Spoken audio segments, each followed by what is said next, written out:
Banci-banci yang galak berjalan-jalan beraya situ. Uji kita lanang sama lanang, megang dadanya mecet ni. Apa hukumnya? Tidak haram. Tetek lanang. Ia banci. Banci lanang tino. Numpang mecet ni, tak apa-apa. Maya, jangan tahu-tahu. Kalau sepatu ngantak lagi kita. Hai, kan ini mecet Maya tidak nah. Kita lanang jengok betina cantik, bersyahwat. Dak ajak ngapu-ngapu. Sama mak iwak tempalo juga gelok. Mana baca belakang ngetai mana gini. Ngagai kacau gini. Penaki marak meluk cucuk neti. Laki yang meluk tuh iya. Apa sih kok berdarah? Uji lagi apa dia nih? Apa nyok sambungan kutang? Astagfirullahalazim. Nak jadi apalah bici itu? Marah laki dek kati agut dan kamu ni dek. Cucuk neti jiji ku ni. Ayo genti apa? Marah. Enyeh pulak nak wadah pun nak isi yo. Iya. Assalamualaikum warahmatullahi wabarakatuh. Ketemu dengan Mang Dayan di sini di channelnya Wong Palembang. Untuk yang belum subscribe, tolong dibantu subscribe dan jangan lupa klik tanda loncengnya. Terima kasih.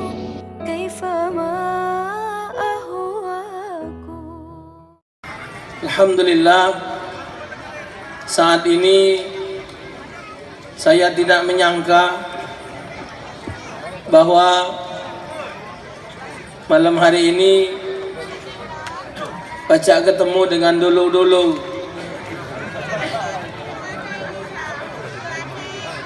wong Palembang sekitar Sumatera Selatan yang mencari rezeki di kota Batam. Alhamdulillah, yang sudah sekian tahun hidup di kota Batam dengan berbagai kesibukan masih menyempatkan diri untuk mempersatukan, bersatu di dalam kebaikan, dan buktinya malam hari ini dengan persatuan tersebut terlaksana acara peringatan Maulidun Nabi Muhammad sallallahu alaihi wasallam. Bapak Ibu sekalian saya hormati, besar ini kecil dikit.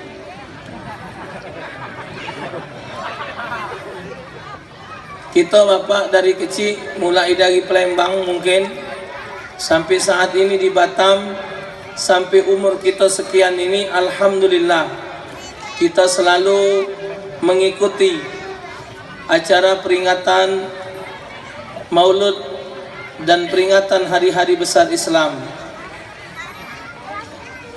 Bapak Ibu, usia saya 45 tahun,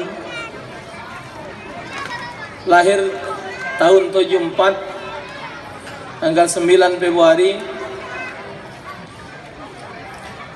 Mulai diajak oleh wong tua hadir acara-acara Islam ini, mbeklah kita besar sedikit umur 10 tahun. Berarti sudah 35 kali menghadiri maulud. Kalau seandainya 1 tahun 1 kali menghadiri maulud. Kalau menghadiri maulud 1 tahun itu 2 kali, berarti dalam masa 35 tahun kurang lebih sudah 70 kali. Artinya sudah 70 sifat terpuji Nabi Muhammad harus ada pada diri kita masing-masing. Tapi pada kenyataan kita tak baca ngomong kuang Bapak. Mari kita menyadari diri kita masing-masing, sejauh mana kita telah menjadikan Nabi Muhammad sebagai suri tauladan dalam kehidupan kita. Pak Ibu, ngadokan acara-acara seperti ini, maulud, Isra Mi'raj, nuzul Quran, sebenarnya Bapak dak kate gunanya ngadokan hari-hari besar Islam nih. Dak kate gunanya duit habis, waktu terpakai, tenaga terkuras, kadang-kadang gawe ditinggal ke meke ke suksesnya acara. Tapi Bapak memperingati hari-hari besar Islam, sesungguhnya Bapak dak kate gunanya. Bapak Ibu boleh laporkan omongan aku nih ke presiden atau ke siapapun, dan akan saya pertanggungjawabkan dunia akhirat. Aku tak ada ngomong Bapak, bertanggung jawab bahwa memperingati hari-hari besar Islam tak katik gunanya kalau tingkah laku tak berubah.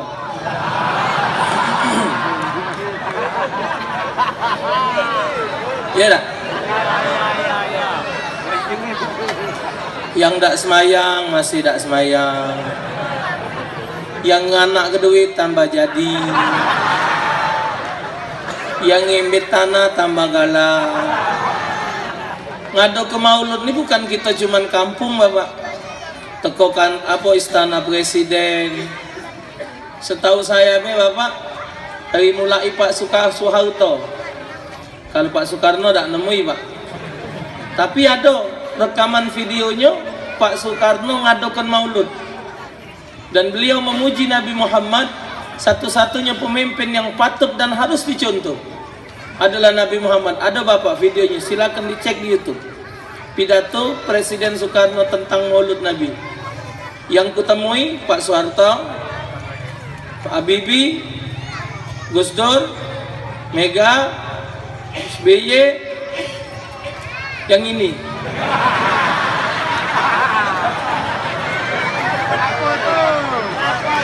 Jokowi. Semuanya Bapak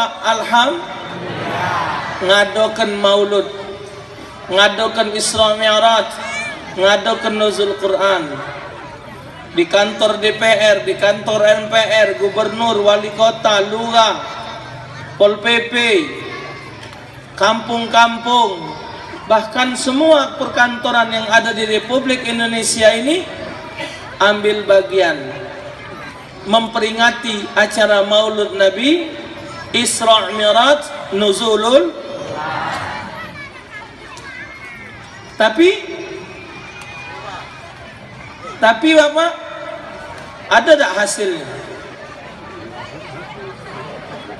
Ada tak hasilnya?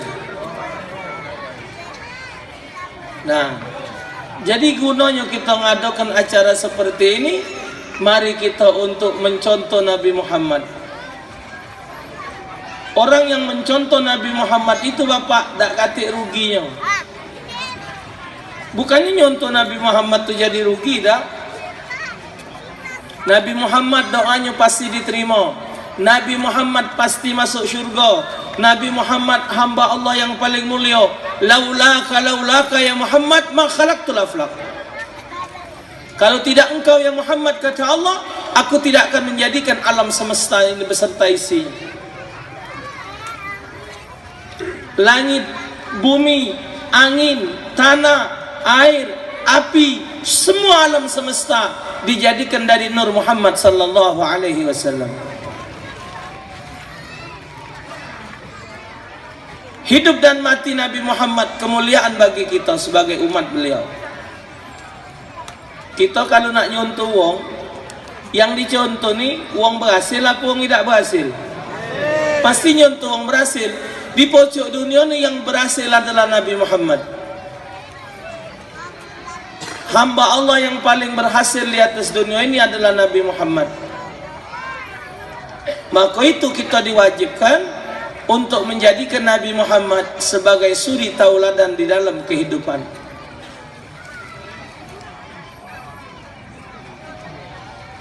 Bahkan kata ulama, siapa yang rajin menghadiri acara Maulud Nabi, yakinlah bahwa dia bakal meninggal dalam keadaan husnul khotimah. Maksudnya mak mana Ustaz? Apa waktu dengar ceramah tu dia meninggal? Bukan. Dengan dia dengar cerita Nabi Muhammad, dia mengambil hikmahnya dan diaplikasikannya di dalam kehidupan, diamalkannya ajaran Nabi Muhammad sehingga hidupnya jadi berkah dan bermanfaat. Orang yang sering menghadiri Maulud Nabi, peringatan Maulud Nabi, kata ulama, adalah jalan untuk meningkatkan keimanan kepada Allah, kecintaan kepada Nabi Muhammad. Man ahabbani kana ma'i fil jannah. Siapa yang cinta kepadaku, kata Nabi, dia akan bersamaku di dalam syurga. Bapak Ibu, umat Nabi Muhammad bakal masuk syurga dibagi jadi 3.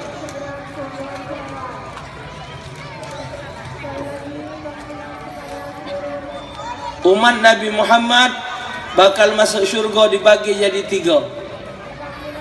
Pertama, masuk syurga tanpa hisab. Bahasa Palembangnya apa? Ungkul-ungkulan. Jumlahnya 70.000 orang. Kedua, akan dimasukkan ke dalam syurga dengan melalui hisab yang ringan. Paling gancang, paling ringan seseorang dihisab di akhirat nanti, paling cepat 500 tahun. 500 tahun. Satu hari di akhirat 50.000 tahun. Kali ke 500, berfikirlah. Itu hisab paling ringan. Seseorang diazab di dalam neraka dari dosa yang paling kecil yang dilakukannya, diazab 500 tahun.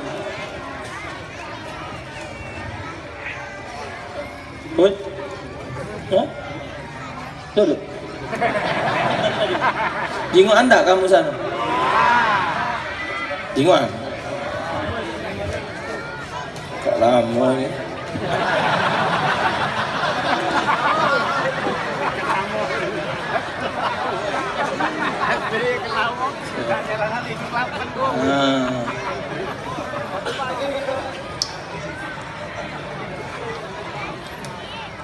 Jadi yang bakal diazab di jero neraka, diazab dengan azab yang paling ringan.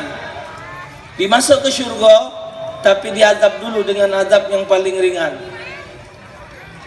Azab neraka tu Bapak, kata Nabi, dipakaikan cenela di sekilnya, dikena ke cenela di sekilnya, dipakai ke sendal di kakinya, ngelodoknya ubun-ubunnya.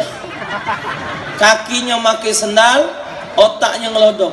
Itu azab yang paling ringan di dalam neraka. Wa iyastaghitsu yughatsu bima'in kalmuhli yashwil wujuh. Jikalau penduduk neraka kepengen minta minum, dinjuk minum oleh Allah. Tapi ketika cangkirnya marak rainya, cangkir marak mukanya, banyung belum masuk ke mulutnya, tapi dengan panasnya air tadi menjadikan daging mukanya berlepas-lepasan galau. Itu azab neraka Bapak.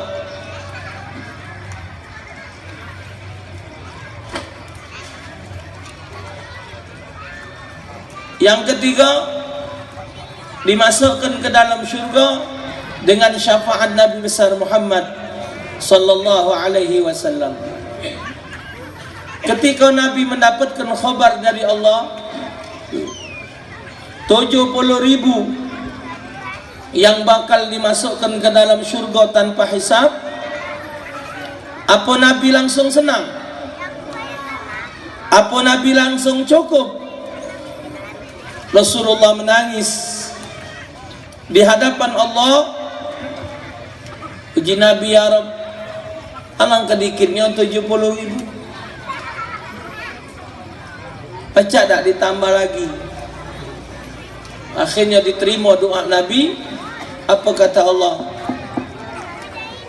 70.000 itu setiap mereka pacak ngajak 70.000 juga. Jadi kesimpulannya, yang bakal masuk syurga tanpa hisab jumlahnya 4,9 M, 4.900.000.000. Masuk dah kita? Masuk dah?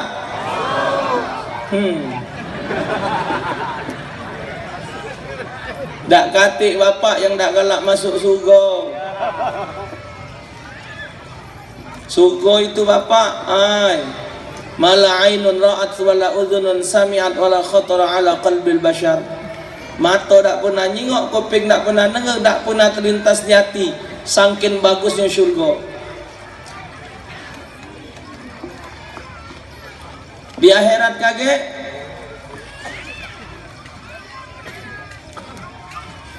uang di dalam syurga paling sedikit dapat bidadari yang bakal ngurus dia di dalam syurga, paling sedikit 100 bidadari. Uang lanang boleh 100, betina juga diurus oleh 100 bidadari. Cantiknya bidadari itu, Bu, kalau dia muka jilbab, dunia ini terang benderang. Satu bidadari, satu tetes keringat bidadari lebih bagus daripada berlian yang terbagus di dunia. Satu tetes keringat bidadari jatuh ke bumi, bumi beserta isini bakal wangi galau. Saking cantiknya bidadari. Jadi ada seorang wanita nanya sama Rasulullah, kalau macam itu kami betina ni kalah. Kata Rasulullah, atau kama kala Nabi, wanita yang soleha di akhirat kaget bakal lebih cantik dari bidadari. Di akhirat, Bu, jangan landas dulu. Di akhirat, dunia masih main inilah. Ibu juga kalau merasa tidak cantik, kepalangan kakek, saya lupa amalannya. Ada amalan ibu supaya wanita bisa terlihat cantik.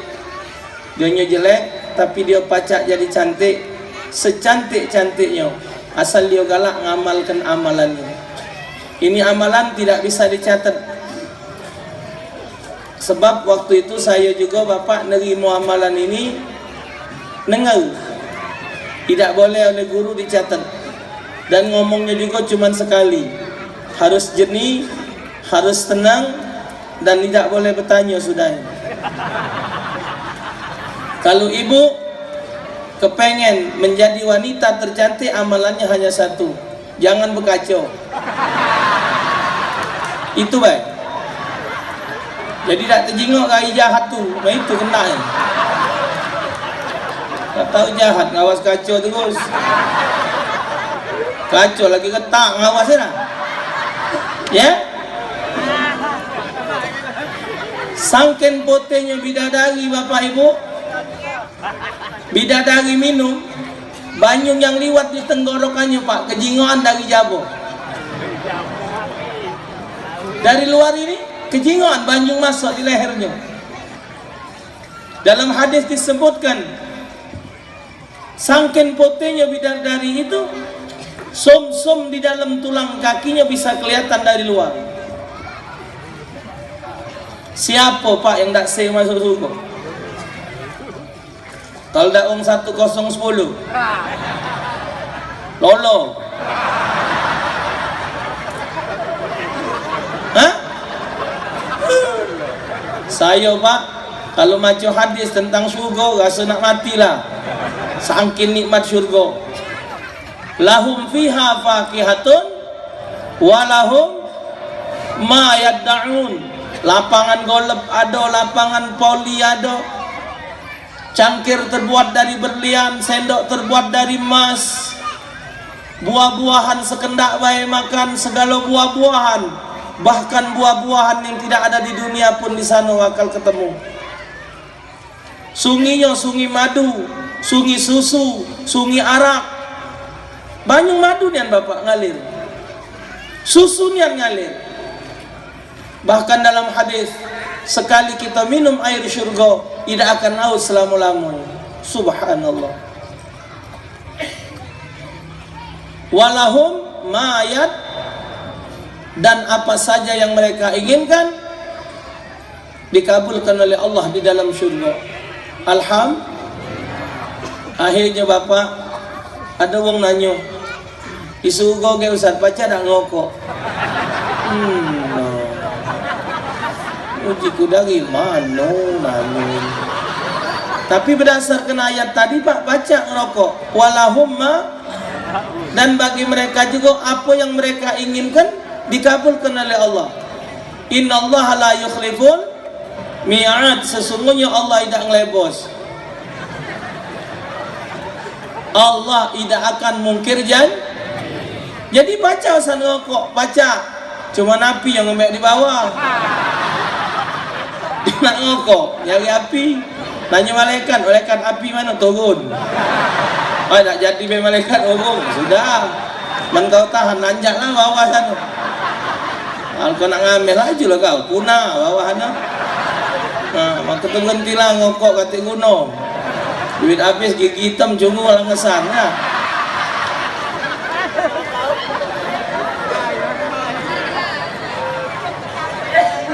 Ngokok kuat berjalan kulo kele kawak kosetan, minta tu lah gaya. Gaya tambeng. Model main ini panjang umur matilah kan cara. Syurga. Kalau neraka wala'iyadzubillah, sangkin hebat syurga bapak. Jangankan orang ahli ibadat, uang ahli maksiat, pejabat koruptor, tukang makan harta rakyat, mimpi masuk syurga. Kalau terajang ke malaikat dia. Awaknya ke hati rakyat. Lakoan. Beras dikongkon lagi jual kenyo. Masuk syurga. Di malaikat kaya kau empang tangan. Ya. Solat tahajud 2 rakaat berdoa minta surga. Usolli sunat tahajud. Allahu akbar. Habis Fatihah baca kulhu bagi 20. Qul huwallahu ahad, Allahus samad, Allahu akbar. Iya. Rakaat kedua habis baca Fatihah, lam yalid wa lam yulad wa lam yakul lahu. Boleh tak? Boleh. Yang tak boleh itu Fatihah dibagi 2. Kalau ayat boleh tak apa-apa. Habis salat berdoa, ya Allah ya Tuhanku, Engkau adalah zat yang maha kuasa menentukan segala nasib hambamu. Tiada tempat hamba berharap, tiada tempat hamba bermohon, ya Allah. Ya Allah ya Tuhanku, masukkanlah aku ke dalam syurgamu. Noleh malaikat. Malaikat kulhu lagi bagi 2 nak masuk surga kau. Uang yang ibadatnya kuat lagi belum tentu masuk surga. Engkau kau kulhu bagi 2 nak masuk surga. Sangkin wong tu galak-galak. Galak kan? Galak-galau. Sangkin nikmatnya syurga. Nah, sangkin nikmatnya syurga. Yang 3 ikut tadi dibagi golongan tadi, itu yang bakal menikmati syurganya Allah. Dalam keterangan hadis, yang bakal masuk syurga setelah Nabi Muhammad, sahabat Nabi dan para umat Nabi Muhammad yang ahli syurga. Setelah mereka masuk syurga, baru para Nabi dan Rasul yang lain nyusul. Nabi Adam itu di belakang kita bapak. Nabi Adam itu di belakang kita. Nabi Musa alaihissalam, seorang nabi yang dijanjikan oleh Allah pasti masuk ke dalam syurga. Ya. Cukup percaya isi. Baju. Kamu jangan. Oh. Jamak penyiksa kamu.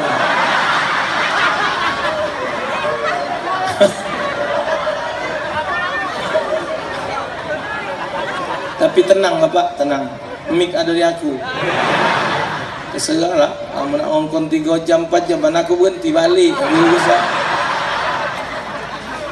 Nabi Musa alaihissalam seorang nabi yang dipastikan masuk syurga oleh Allah ketika mendengar, ketika membaca dalam kitab Taurat tentang kelebihan umat Nabi Muhammad. Nabi Musa minta kepada Allah kiranya dia dijadikan sebagai umat Nabi Muhammad. Allahumma ja'alni min ummati. Ya Allah, jadikan aku sebagai umatnya, jadikan aku sebagai umat Muhammad. Nabi Musa tu Bapak, dadonya lebarnya 3 meter. Dado Nabi Musa lebarnya 3 meter. Kalau dado kita 50 Pak, lebarnya 50. Tinggi kita semeter 65 atau semeter 70. Artinya 2 meter lah kalau ditinggikan. Tak kata orang kita 2 meter Pak. Kalau orang kita matinya 2 meter, kalau dia mati betul dari katil pala. Katil mana ada 2 meter. Palak betul kaki masuk, kaki betul palak masuk. Pacak juga muat dewek katil. Tak tu kebet ban sorong ke jalan dia. Kalau lebar dadonya 3 meter, kalau dia 3 kali baik dari 3 meter, berarti 9 meter, bahkan sampai 15 meter tingginya Nabi Musa. Tidak mungkinlah dadonya 3 meter, tinggi 3 meter. Itu kotak duku segi 4. Sebesar itu Bapak, Nabi Musa sebesar itu, segagah itu, sehebat itu, minta dijadikan umat Nabi Muhammad sallallahu alaihi wasallam. Ini satu nikmat yang Allah karuniakan kepada kita Bapak. Tanpa kita minta, kita sudah dijadikan sebagai umat Nabi Muhammad. Tapi Bapak Ibu, sejauh mana kita menjadikan Nabi Muhammad sebagai suri tauladan? Karena menurut Al-Quran dan telah menjadi ketetapan Allah Subhanahu wa taala, qul in kuntum tuhibbunallah fattabi'uni yuhibbukumullah wa yaghfir lakum dzunubakum wallahu ghafurur rahim. Katakan ya Muhammad kepada umatmu, jikalau mereka mengaku mencintai Allah, maka hendaklah kalian mengikuti aku. Maksudnya mengikuti Nabi Muhammad. Siapa yang mengikuti Nabi Muhammad, maka orang itu akan dicintai oleh Allah dan akan diampunkan oleh Allah dosanya. Pak, Bu, sarung enggak nyuntuh Nabi Muhammad?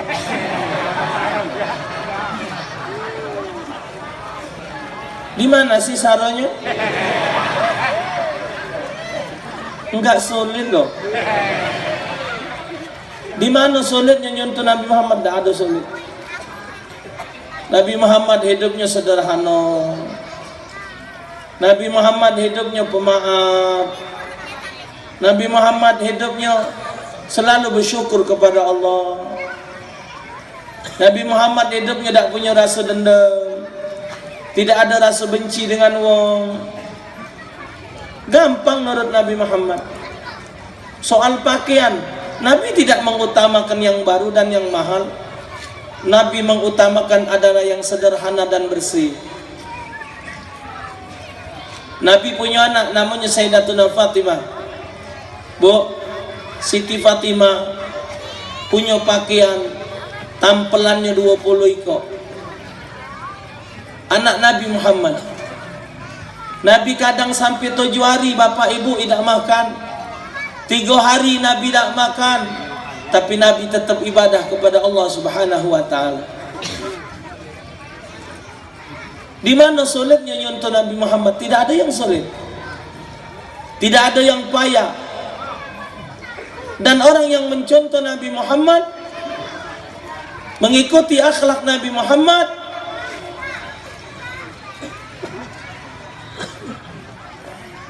disebutkan dalam hadis, man ahabbani, man ahya sunnati faqad ahabbani, wa man ahabbani kana ma'i fil jannah.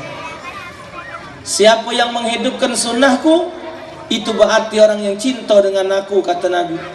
Siapa yang cinta dengan aku, maka dia bersama aku di dalam syurga. Gampang bapak nak masuk syurga, gampang. Hei, masuk neraka yang salah. Masuk neraka yang mahal. Berzina, main betina nakal, main dakocan, main hostess, maya.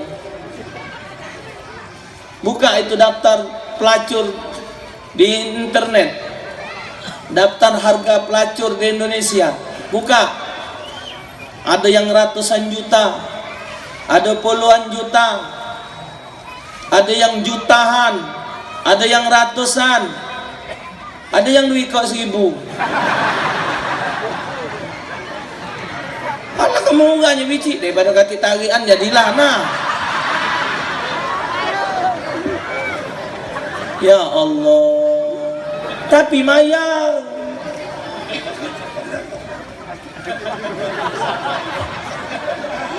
Diskotik 300.000, 1 juta masuk diskotik. Lampu ini nah. Tadi nah main orang di diskotik tuh lampunya bukan di pojok, di pinggir. Oh, maya. Banci-banci yang galak berjalan-jalan berayas itu. Uji kita lanang sama lanang, megang dadanya mecet nyit. Apa hukumnya? Tidak haram, tetek lanang. Ya banci, banci lanang tino. Numpang mecet nyit, tidak apa-apa. Maya, jangan tahu-tahu. Kalau sepatu ngantak kaki kita, hai kan ini mecet memang yang tidak nah. Hah? Maya, jangan keladasan. Maksiat, berzina, maksiat di rumah tu. Maya tidak boleh pahala malam ni pula. Hah? Pergi main judi, makin duit. Nak jadi pejabat, nyogok, makin duit. Masuk neraka maya masuk syurga tidak maya. Hadir maulud dicatat pahala. Salaman boleh pahala. Berjabat tangan, ma min muslimain yaltaqiyani fayatasafahani illa ghufira lahuma qabla an yatafarraqa. Tidaklah dua orang muslim yang ketemu, mereka bersalaman, kecuali Allah ampunkan dosa mereka sampai mereka berpisah. Pahala malam ni bapak, berapa ribu kita dapat pahala bersalaman. Man safahani dakhalal jannah. Siapa yang bersalaman dengan orang yang pernah bersalaman, yang bersalaman dengan aku, maka orang itu masuk ke dalam syurga. Bersalaman dengan wong yang pernah bersalaman, yang bersalaman dengan Nabi Muhammad, maka wong yang bersalaman itu masuk syurga. Man ra'a man ra'ani dakhalal jannah. Siapa yang memandang wajahku dan memandang wajah orang yang memandang wajahku, orang yang memandang wajah orang yang memandang wajahku, dia masuk syurga. Tidak mayal. Kita datang dari rumah hadir majelis, satu tapak kaki kita dihitung ibadat 1 tahun. Kita datang ke majelis dapat banyu minum, ada rezeki dapat makanan. Alhamdulillah. Kita datang maulud bapak bukan ngarep makanan, benar? Ngarep ridho Allah. Kalau misal ada makanan kita tidak dapat, jangan diam tanya ngapa belum dapat. Ya mungkin panitia lupa ya. Nyumbang 10.000 ngembek snack 3 ekor. Anak 4 diajak galau si kau sewang. Itu bukan nyumbang, tak buat ke?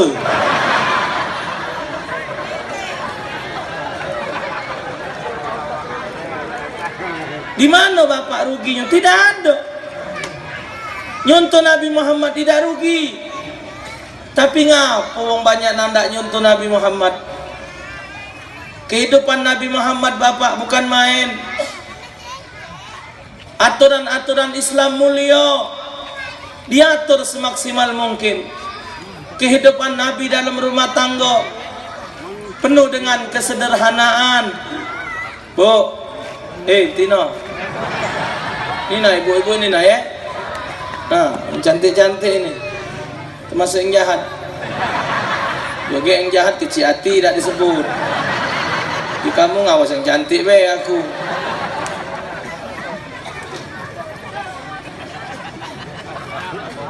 Hidup ini bapak ibu, kalau nurut cara Nabi, hidup ini yang penting mengikuti kebutuhan.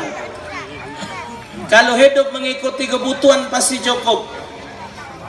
Tapi kalau hidup mengikuti keinginan tidak akan pernah cukup, siapapun juga. Wong-wong yang nak jadi pejabat, modalnya pak banyak, miliaran. Dan kita buntu nih, nyekel duit miliaran, ngasonya jadilah. Ini dah miliaran lah dibagi be. Sampai habis ke duit 30 miliar, ada yang sampai 150 miliar untuk mendapatkan satu jabatan. Padahal kalau nak jadi orang baik tidak harus jadi pejabat.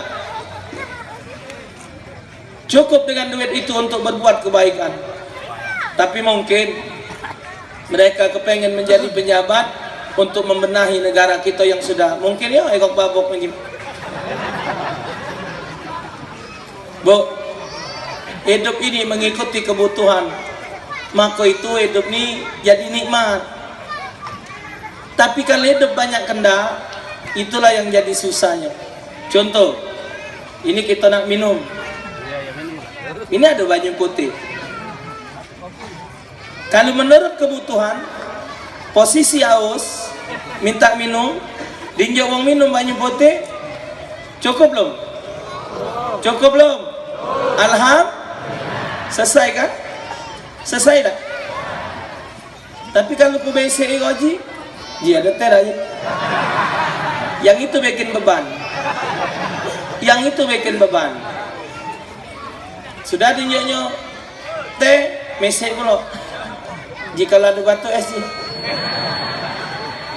Batu es nak nyari kulkas, terpaksa nyari duit nak beli kulkas. Itulah yang bikin manusia tidak pernah cukup. Galak jadi ribut dalam suami istri. Kadang bininya ribut, ngoceh terus. Lakinya sabar. Bu, laki sabar itu bukan tidak ngelawan. Mikir. Kalau dibalik ke nyo, kita kenapa yang kerok. Nak bini lagi buntu. Ribut, tapi lanang nih bu, ada batas. Jadi pernah ada kejadian, mengkalilah keliwat sabar lakinya berpuluh-puluh tahun, ribut terus bini, tak pernah tak baik. Ribut lagi, sekali hari dan tak tahan lagi, bininya ribut, diangkatnya bini, pasoknya juga sumur, buri rumah ada sumur, celantung. Ya dasarnya ngoceh terus, lagi kau sumur masih ngoceh. Lantak kau, oceh lah bawah sana. Beneran sumur tu banyak lekati. Ngoceh, talak kenya. Tamu-lamu hilang pak suaranya. Nah mati cai. Kebuang ini.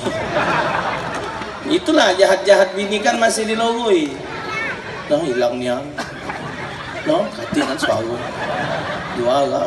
Kerok pajak tua. Nyari tali. Jolo kenyau juga sungai. Oh. Sorong. Di cekelnya. Nah, hidup. Alhamdulillah. Ya Allah, alhamdulillah doa kepan diangkatnya bini. Berat. Kapan timbul esak tinggi, Bu? Pak, esak tinggi. Berapa? Esak tinggi. Hei. Siapa kan? Aku jin penunggu sumur. Uji yang keluar tadi. Dan ngapu bukan bini aku, ngapu kau metu. Aku ratusan tahun nunggu sumur ini. Kan umur jin lebih tua dari kita. Aku lebih lama dalam sumur. Yo ngapu bukan bini aku metu. Aku tak tahan bini kau ngoceh bawahannya. Jin lagi ngam.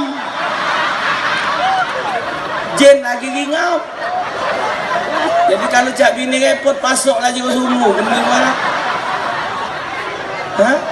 Bukannya laki itu tidak ngelawan, nanda ribut. Ibu tu pula, Bu, jangan keliwat. Kalau memang laki ada apa salahnya?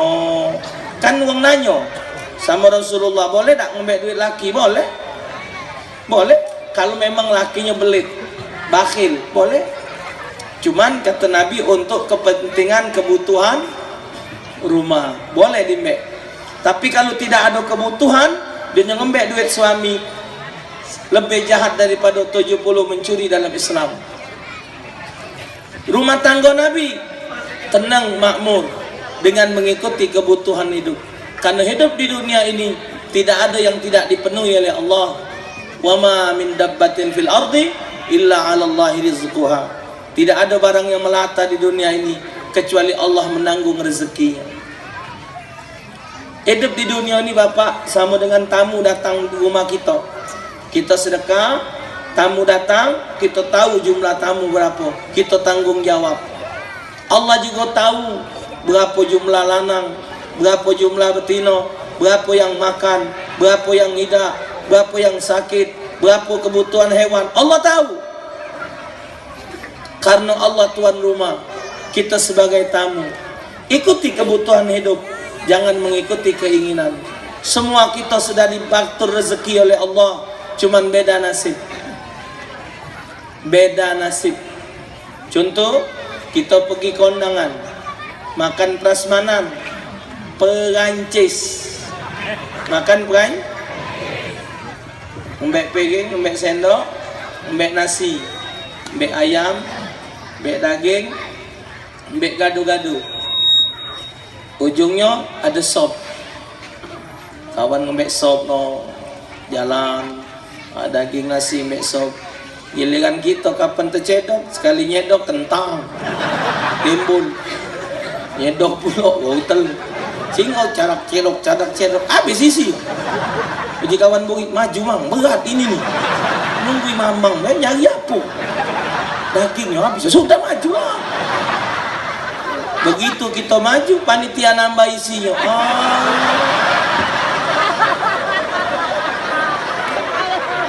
Pak, Bu, pertanyaannya, sop dapat daging rasanya? Tetap sop. Sop dapat kentang rasanya? Sop dapat wortel rasanya? Itulah nikmat Allah. Tidak ada yang tidak dapat nikmat. Semuanya dapat, tapi bedanya nasib. Presiden makan kita, cuman kita beli dia dinyo.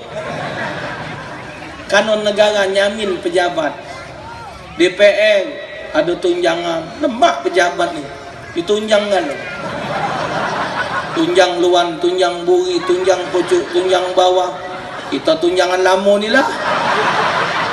Tunjangan tengah patah bulok nah.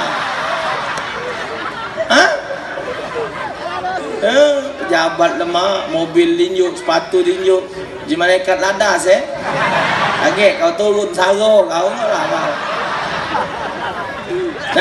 Nah, Semua kita dapat nikmat, tapi yang membedakan kita nasib. Rasulullah kurang apa Bapak? Raja mana yang tak kenal kepada Rasulullah? Sampai Rasulullah diperhatikan oleh sahabat. Perut Nabi ni, kalau Nabi rokok, kelotak, bunyi. So duduk, kelotak. Sujud, kelotak, berbunyi. Tak, kelotak. Tak ada Bapak, tak katik sahabat yang berani nanya. Bunyi apa perut Nabi tu? Yang nanya cuma Sayyidina Umar bin Al-Khattab radhiyallahu anhu. Ya Rasul, bunyi apa perut tu? Letak, letok, letak, letok. Dijengokkan oleh Nabi. Ternyata ya Allah Bapak Ibu, batu tergantung. Kenapa ya Rasulullah? Ya Umar, aku nahan lapar. Aku menahan lapar ya Umar. Sayyidina Umar Bapak mendengar itu nangis. Ya Rasulullah, ngapa tidak ngelapor dengan aku? Ngapa tidak ngelapor dengan kami kalau engkau tak makan? Ya Umar, aku tak mau dikatakan selalu minta dengan umatku. Biarlah aku menahan lapar di dunia ini. Yang penting umatku kenyang. Itu baru namanya pemimpin. Siang tadi lah aku omongkan Pak di kompleks sana. Apa dia? Nah, iya. Tahu nyebutnya. Ini nah. Ini kan kampung namanya Sagon Golong. Hah?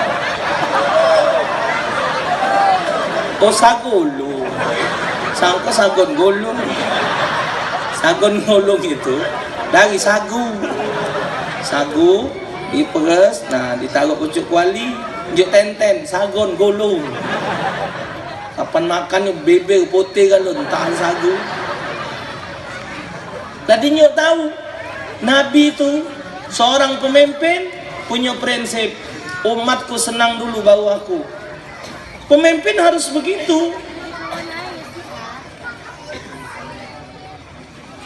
Tak boleh, harus kita rakyat senang dogen baru pimpinannya. Maka itu nak hati-hati. LT, jadi LT warga dulu disenangkan. Kan LT itu sebenarnya Bapak pejabat yang paling kesian.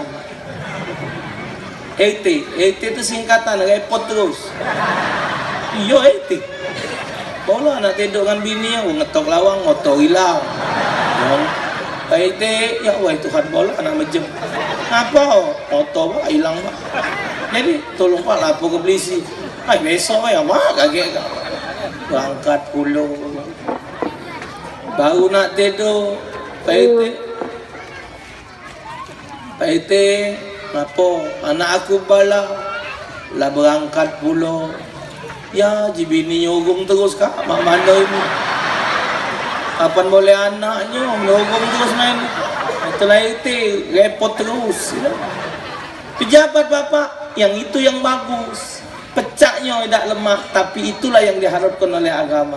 Sekarang menjadi pertanyaan Bapak Ibu, ngapo sangkan wong itu cak berat nian nyuntuh Nabi. Laqad kana lakum fi Rasulillahi uswatun. Pada diri Nabi Muhammad itu ada suri tauladan.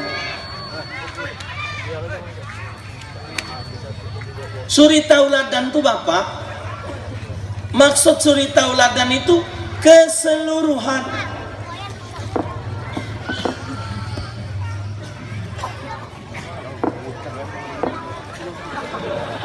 Ingat apa?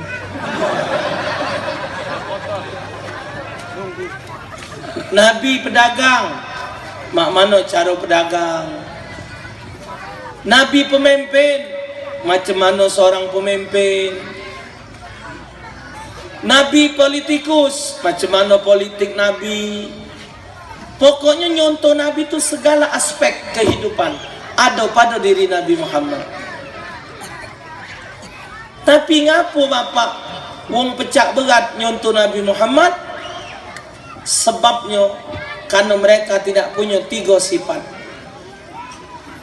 Kalau seseorang itu memiliki 3 sifat ini, maka dia pasti galak nyontoh Nabi Muhammad. Kalau 3 sifat ini dak kate pada diri dia, malek nian bapak, dak galak nian dia nyontoh Nabi, galak lah dia nyontoh wong barat. Buat apa nyontoh wong barat? Yang dicontoh tu Nabi Muhammad, sebab yang digawi ke Nabi Muhammad Allah ridha, yang digawi ke Nabi Muhammad kita ikuti, itu salah satu penyebab kita masuk ke dalam syurganya Allah. Liman kana yarjullaha wal yaumal akhir wa dzakarallaha katsira. Yang bisa mencontoh Nabi Muhammad bagi orang yang mengharap ridha Allah, bagi mereka yang menginginkan selamat di negeri akhirat, bagi mereka yang banyak ingat kepada Allah. Bapak ngapa macam ini? Aku ni berpakaian macam ini Ustaz. Nyuntuh Nabi Muhammad supaya Allah senang dengan aku. Oh, supaya aku di akhirat kaget dapat ridho Allah. Nah, pakai kopca putih. Kopca putih ni sunat bapak. Tak ada nunggu pergi haji. Tidak, tidak. Orang pergi haji itu bukan untuk dapatkan kopca putih. Pergi haji itu bapak, aku tak galak naik haji. Ku magai orang ngomong, Pak Ustaz insyaAllah aku tahun ni naik haji. Ku magai. Haji itu pergi pak, menunaikan haji, bukan naik haji. Kalau naik haji rasa ke Mekah, Batam banyak gaji naik ibarat. Numpang naik dengan dia. Iyo, kopca putih itu sunat hukumnya. Karena Nabi berkopca putih. Nabi pakai sorban bapak. Kadang pakai kopiah putih, kadang Nabi tak pakai kopca. Tapi Nabi tak pernah pakai warna hitam. Peci warna hitam ini topi nasional. Banyak foto di pinggir jalan itu. Islam bukan pakai peci. Assalamualaikum pula. Nah bingung. Itu pejabat-pejabat yang bukan Islam pakai peci kalau pak. Jadi jangan terbudi dengan peci itu. Keset juga peci itu bapak ada nomor Singapura. Cuman kalau kopca putih ini sudah pergi haji tenang makainya. Kalau belum pergi haji makai kopca putih agak tak tenang. Itu namanya haji ma'lum. Makai kopca pergi belum, nah. Tak ada berdosa ya. Cuman wong kopca putih ni wongnya surah pak. Wongnya tidak pelit. Wong kopca putih. Wong kopca hitam ni pelit. Mana pernah nyuci? Tanyalah. Wong kopca hitam mana pernah nyuci? Dari mulai dia kahwin sampai punya cocong tak pernah dicuci kopca hitam. Ya? Nah, sunat. Ngapa? Ini ibu-ibu nih. Bu. Ibu ngapa pakai jilbab? Yalah Ustaz, ini kan perintah agama. Wanita harus nutup aurat. Ibu kalau nyengok badan ibu nih ukuran M baju. Ngapa XL nih? Memang wong Islam betinonya harus pakai baju ngobong-ngobong. Tidak boleh yang ketat-ketat itu, haram hukumnya. Kaki Allah marah, diazab oleh Allah. Nah, jadi wong yang maki-maki itu wong ingat sama Allah kalau. Dan ibu juga untuk apa bu? Ibu ambok-ambok ke dengan lanang lain. Bapak juga, kita lanang nih bapak, berat beban. Kita bangga punya bini cantik. Sebenarnya kalau kita punya bini cantik, wong lain melok menikmati juga. Kita jahat jadi tak bergau. Kita jahat tak bergau. Ngomong, memang sopir yuk, hai. Sopir aku laki ku itu. Ya Allah, Rabbi. Mak langit dengan bumi. Ulah kau. Bini kita cantik, wong melok ngawas. Tak tenang juga itu. Nah, yang tenang tuh wong punya bini jahat. Tenang. Karena bininya tidak diawasi wong dia pegel ngawasnya.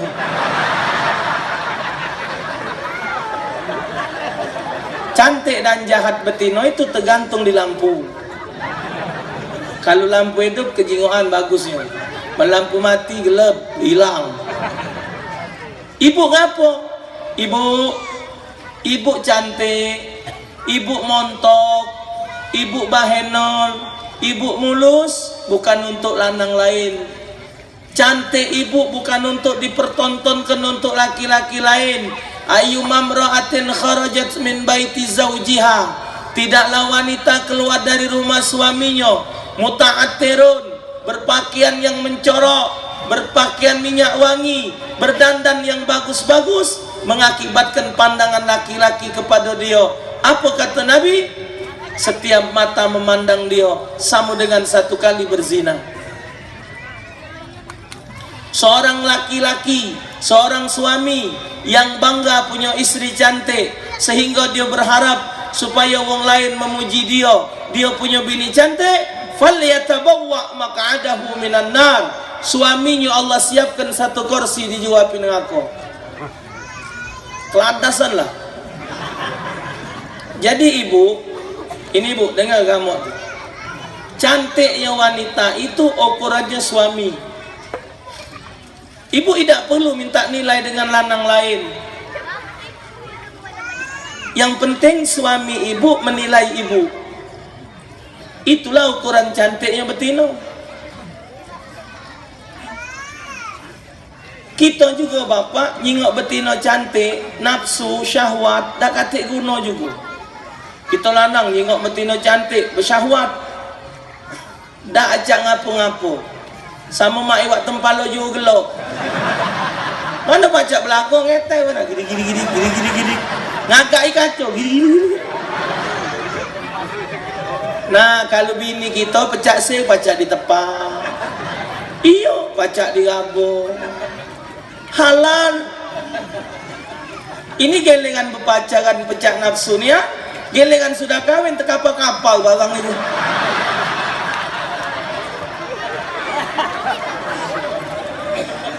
Kapan marah kak? Kakak buntu ni jauh. Iya. Waktu bercewek anjak pakem ni kan. Kalau lepas kancing tu siko. Maka ibu pacak-pacak nyenang ke laki. Rambut tu bersuri. Baju tak pula nak berhenti tiap hari ibu. Yang penting bersih. Walaupun daster siko itulah. Iya pakai malam, cuci pagi, siang jemurkan, ke sore pakai pula. Nah apa-apa asal tidak bau. Ini seminggu tak cuci, nyamuk lagi nyamuk. Laki marah meluk cucuk neti. Laki yang meluk tu iya. Apa siok berdarah? Uji laki apa dia ni? Apa nyok sambungan kutang? Astaghfirullahalazim. Nak jadi apalah bici itu? Marah laki dek, kata agut dan kamu ni dek. Cucuk neti, jiji ku ni. Ayo genti apa? Marah. Enyeh pula nak wadah apa nak isi? Iya.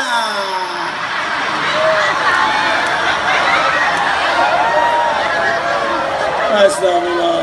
Masih hidup tak mamang itu? Ha? La haula wala quwwata illa billah. Oi boleh pahala bu. Hei, nyekel tangan bini nah. Bini nyekel tangan laki, laki nyekel tangan bini, melepaskan satu dosa. Ini baru nyekel. Nah, ini cara tua ni, cekelan. Tak cara ngapa-ngapa lagi jadilah seremet anak. Boleh pahala. Lah barang tua. Kapan malam-malam ngereki bini ya.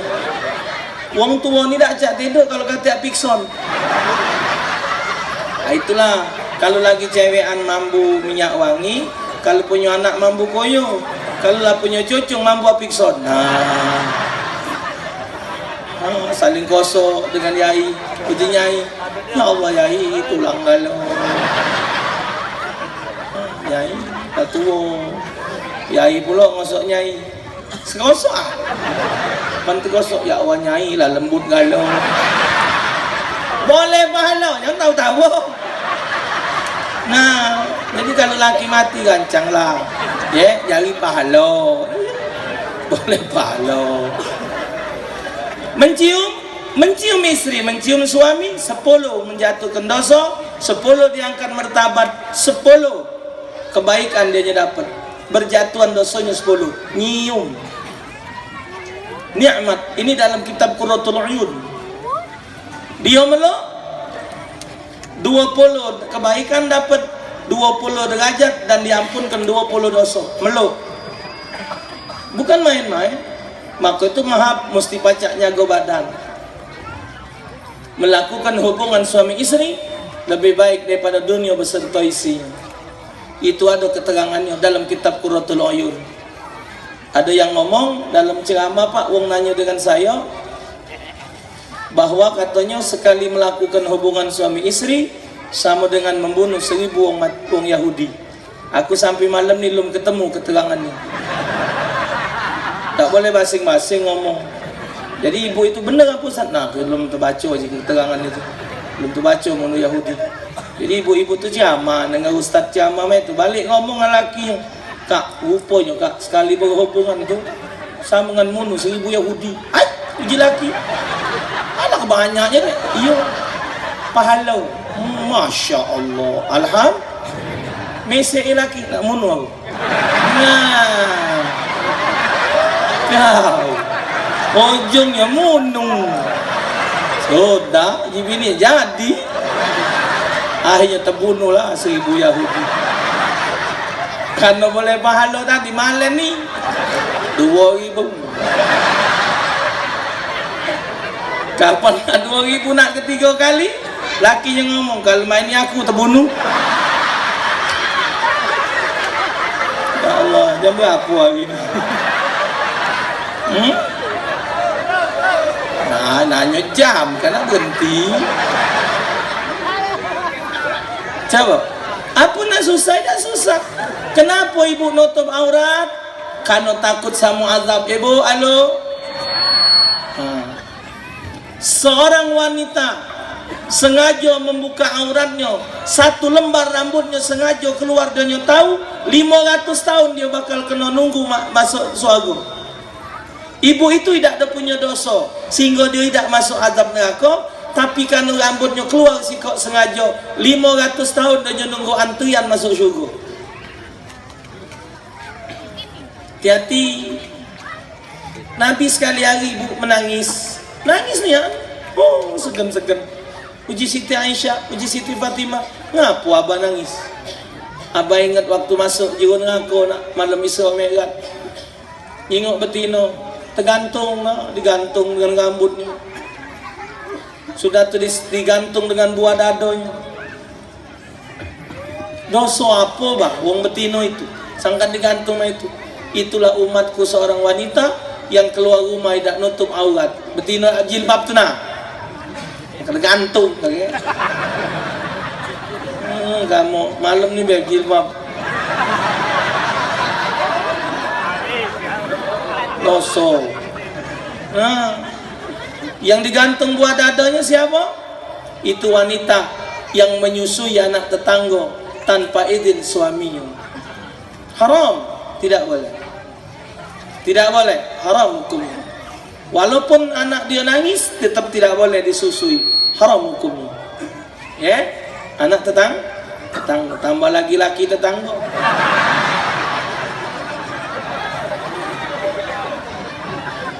Sebenarnya ibu, bapak kita ni memang mesti terima kasih sama Nabi Muhammad. Jadi banyak nian yang sudah diunjuk tahu oleh Nabi dan hal-hal untuk supaya kita jauh dari azab neraka. Tapi ngapa orang tak baca untuk Nabi Muhammad? Karena dia tidak punya 3 sifat ini. Dia tidak bakal nak ngarep ridha Allah, dia tidak ada kepengen selamat di akhirat, dan dia tidak banyak ingat kepada Allah. Kalau dia mikir hidup ini bakal mati, tidak akan dia maksiat. Hidup ini pasti mati bapak. Tak lemak pula tidak mati-mati. Wong mati kalau dia dewean di Batam. Mana lah wong ya habis kalau di malaikat tinggal kau. Fikirlah, rambut panjang, kuku panjang, gigi api lepas kalau. Masih berdoa, ya Allah ya Tuhanku, panjang kalau umurku. Bingung juga, tak panjang-panjang umur tu nak apa? Umur panjang tu kalau ibadat, umur yang ada lagi solat tidak. Sholat tidak dilakukan, puasa tidak digawikan, minta umur panjang. Ganti guna. Hidup manusia kalau tidak ibadat, bahagialah binatang dari kita. Percaya tak? Iya je. Kambing tu bergegau pak, kulitnya buat terbangan. Tu yang ibu-ibu nabu tadi. Ya Rabbi barik, kincing-kincing ya Rabbi barik, wa'toni. Kita terbangan. Bimpang, abang bimpang, bimpang, abang bimpang. Ya Nabi salam alaika. Bimpang, abang bimpang. Kulit kambing, dagingnya buat sate, tulangnya buat sop, buntutnya buat sop, buat soto, kepalanya buat kari, lidahnya, jeroannya buat sate padang, kakinya buat kikil, tainya buat popo. Kambing katik buangan, kita kulit kita buat apa? Daging kita buat apa? Kati manfaat pak kalau bukan amal. Ngapa kita nandak nyuntuh Nabi Muhammad? Emang kita sudah mulia? Semulia apa kita dengan Nabi Muhammad?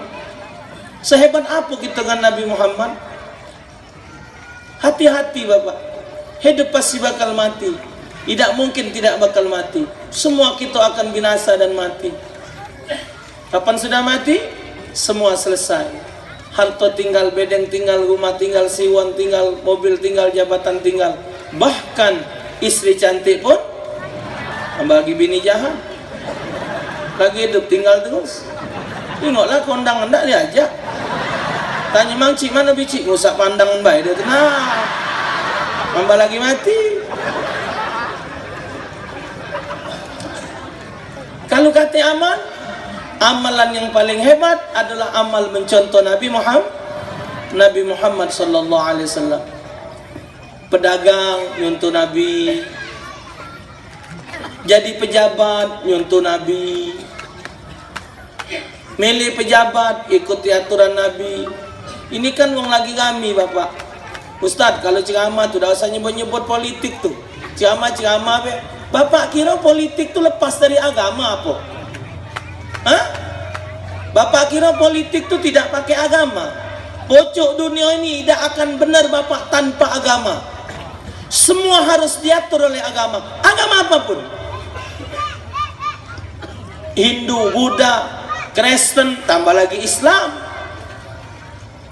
Mengatur ini semua adalah agama. Kalau agama dilepaskan bapak, hancur hidup ini.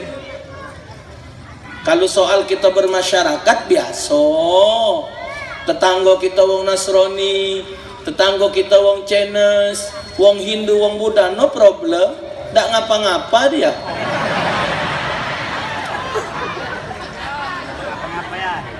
Lakum dinukum, lakum dinukum, kamu, kami. Jangan saling la a'budu ma ta'budun wala antum abidun nama. Kamu tak bakal nyembah yang kami sembah, kami tak bakal nyembah yang kamu sembah. Sudah jelas ayatnya.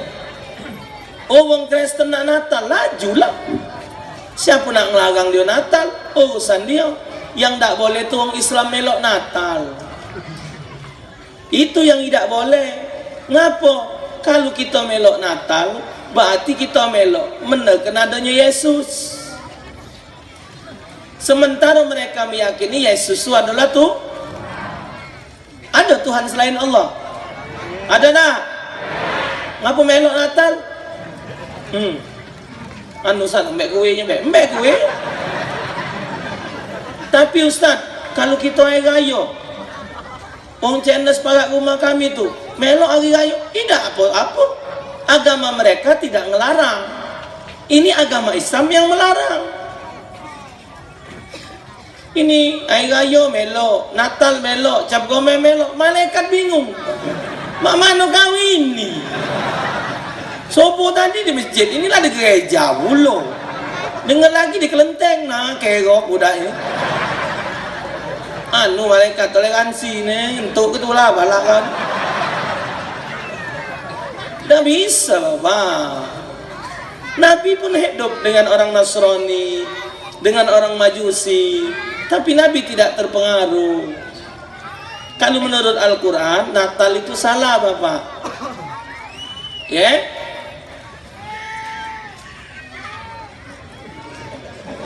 Bagi? Anakku nangis. Ya dah berhenti lagi nak buya habis saya dijawab.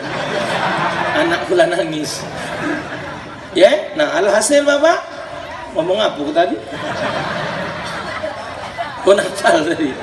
Oh, ketika Sayyidatuna Maryam nak melahirkan Nabi Allah Isa, naik ke Bethlehem. Lapang. Siti Maryam tu lapang.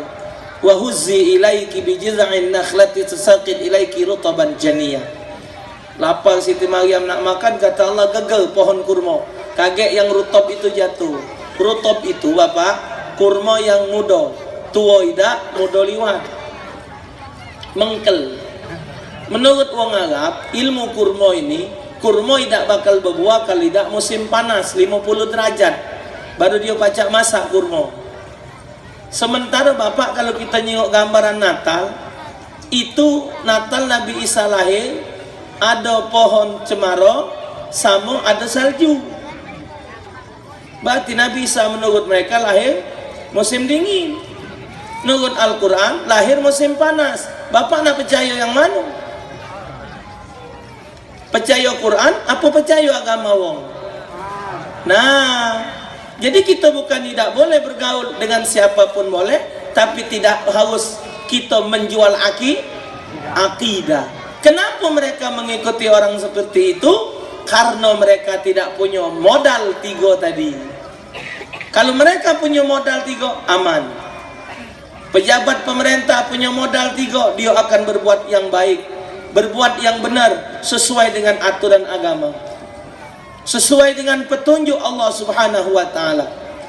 Tapi kalau dia tidak punya modal 3, itulah jadinya koruptor. Hati-hati. Dulu Bapak ada satu kisah, ada wong ke pasar dengan cucungnya. Jadi beli kacang, sambil wong nimbang itu dia nyembeknya sikok kacang dah, makannya kacang abang. Sudah tidak ngomong dia ngembek kacang sikok itu. Pendek cerita mati wak itu. Begitu mati Bapak dikubur lama puluhan tahun. Kubur itu kena jalan umum. Akhirnya kuburan tadi dibongkar. Wak tadi yang lah mati tadi Pak hancur jasadnya, tinggal tulang belulang. Cucungnya lah besar.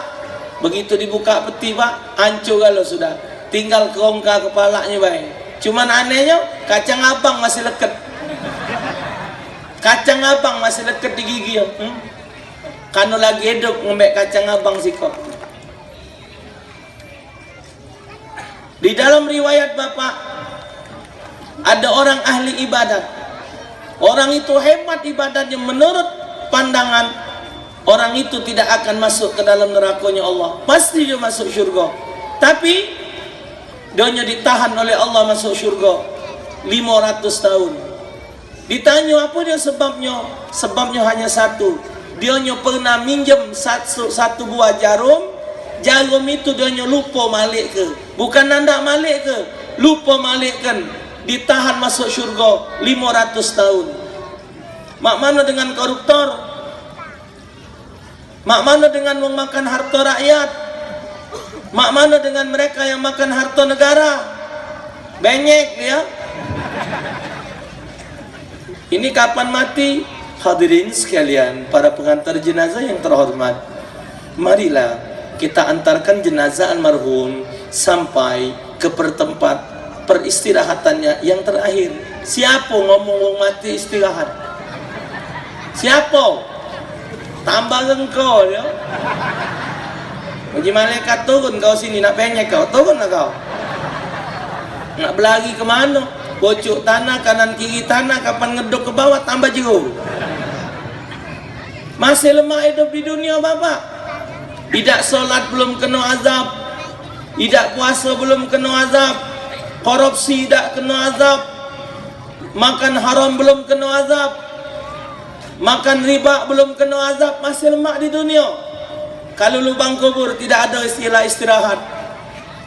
Hati-hati, dosa yang paling berat, dosa yang paling berat adalah dosa menyangkut manusia.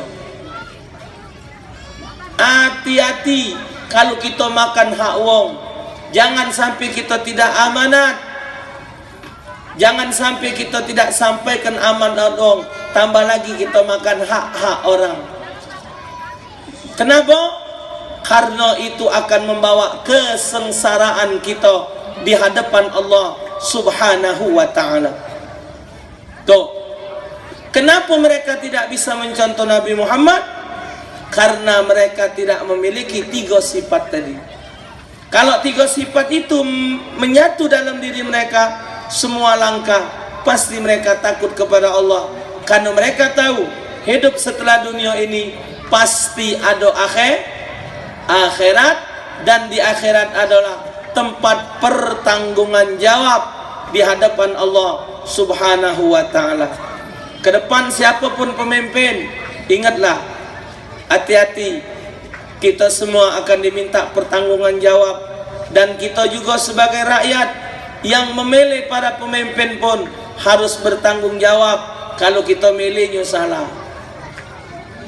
Kita harus milih yang benar, kita harus milih yang pas dengan hati kita, bukan kita milih yang sembarangan. Modal kita mata nyingok, kuping denger, hati menentukan. Mata melihat kenyataan selama dia menjadi pejabat, telinga mendengar apa rencana dia ke depan, hati kita jawab. Ikuti kata hati, jangan mengikuti kata-kata duit. Bulan April kaget bapak, rakyat bakal diuji dengan pilihan 5 sekaligus. Milih presiden, DPD, provinsi, DPR RI, DPR provinsi, dan DPR kota, kabupaten. Hati-hati, nak benar-benar kita jengok siapa kenal. Yang kita kenal akhlaknya baik, akhlaknya bagus, bermasyarakat, orangnya tanggung jawab, bismillah. Siapapun juga dia, silakan dipilih. Ikuti kata hati, jangan meloi karena duitnya. Dia nginjuk, kita ngembeknya. Dia nginjuk 100 bagi 5 tahun 20.000, 20.000 bagi 360, bahagialah coketan gigi daripada duit. Hati-hati, kalau kita tahu bapak itu ujung 8, kita tahu dia jelek, kita tahu dia tidak bagus, dia tidak amanat, dia tidak bela kepada rakyatnya. Jangan sampai salah menentukan sikap. 5 tahun kita memilih pemimpin salah, dalam 5 tahun itu kebijakan dia kita melok bertanggung jawab. Pilihlah pemimpin yang memiliki 3 sifat ini, yang kita bisa tahu dalam perjalanan hidup dia. Dengan menjalankan apa yang diajarkan oleh Nabi Sallallahu Alaihi Wasallam, insya Allah kita akan mendapatkan ridha dari Allah Subhanahu wa ta'ala. Yuhibbukumullah wa yaghfir lakum dzunubakum. Allah akan mencintai kamu dan Allah akan mengampuni dosa kamu. Semoga kita dapat mencontoh Nabi Muhammad di dalam kehidupan kita. Insya Allah Nabi Muhammad akan mengakui kita sebagai umat beliau, dan kita dikumpulkan bersama beliau di dalam syurganya Allah Subhanahu wa ta'ala. Lebih dan kurang saya mohon maaf pada Allah Ta'ala, saya mohon ampun. Dengan kondisi saya yang kurang sehat, bapak pecah sehat ini tidak sehat bapak, karena memang harus selalu berobat sesuai dengan jam. Insya Allah Ta'ala apa yang disampaikan ini, jangan ingat humornya, jangan ingat ketawanya. Saya yakin bapak 1 atau 2 kalimat insya Allah ada yang bermanfaat. Make handphone merek Siemens, make kartu-kartu simpati. Bapak ibu kalau pecah demen, kapan-kapan gak ngundang lagi. Sekian, lebih dan kurang saya mohon maaf. Besok kami bakal balik ke Palembang. Tolong doa, walaupun kita jauh di mata tapi dekat di hati. Insya Allah di dunia kita kumpul, di akhirat pula kita kumpul sama-sama. Amin ya rabbal alamin. Lebih dan kurang saya mohon maaf. Pada Allah saya mohon ampun. Subuh kayak di mana Ji? Di mana? Pasar Gubah. Subuh kage segi ketiga pula. Subuh kage Masjid Akhirat di Pasar Gubah. Sagubah. Ya. Sekian, semoga ada manfaat. Hadanallahu wa iyyakum ajmain. Wassalamualaikum warahmatullahi wabarakatuh. Waalaikumsalam warahmatullahi wabarakatuh. Bismillahirrahmanirrahim. Alhamdulillah rabbil alamin. Allahumma salli ala sayyidina Muhammad wa ala ali sayyidina Muhammad. Rabbana amanna bima anzalta wattaba'na ar-rasula faktubna ma'asyahidin. Allahumma arinal haqqa haqqa warzuqna ittiba'ah wa arinal batila batila warzuqna ijtinabah. Rabbana 'alaika tawakkalna wa ilaika anabna wa ilaikal masir. Allahumma nawwir qulubana bi nuri hidayatik kama nawartal arda bi nuri syamsika abadan abada bi rahmatika ya arhamar rahimin ya arhamar rahimin ya arhamar rahimin. Farrij 'alal muslimin. Wa sallallahu ala sayyidina Muhammad sayyidil mursalin. Alhamdulillah rabbil alamin. Taqabbalallahu minkum Minnal wa minkum taqabbal ya